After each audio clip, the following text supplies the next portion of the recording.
یاد رکھو ہر ایک مشکل کے ساتھ دو آسانیاں تمہاری طرف چل پڑتی ہیں۔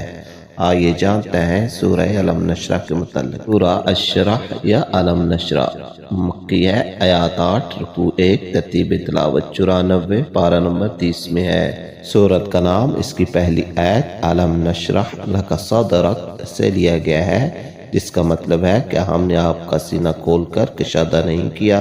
اس میں نبی کریم صلی اللہ علیہ وسلم پر اللہ کی خصوصی نعمتیں، اللہ تعالیٰ اپنے رسول کو 3 بڑے احسان یاد دلاتا ہے: سینہ کو کشادہ کرنا، دل میں سکون اور سمجھ عطا کرنا، بھاری بوجھ اتار دینا، آپ صلی اللہ علیہ وسلم کا ذکر بلند کر دینا۔ مشکل کے ساتھ آسانی اس سورت کا سب سے مشہور پیغام یہی ہے: فَإِنَّ مَعَ الْعُسْرِ يُسْرًا، بے شک ایک مشکل کے ساتھ 2 آسانیاں ہوتی ہیں۔ یہ آیت ہر پریشان شخص کے لیے سب سے مضبوط امید ہے۔ مسلسل محنت کی تلقین۔ سورہ کہتی ہے جیسے یہ ایک کام سے فارغ ہو جاؤ فوراً دوسرا نیکی کا کام شروع کر دو، اور ہر حال میں اللہ ہی کی طرف متوجہ رہو۔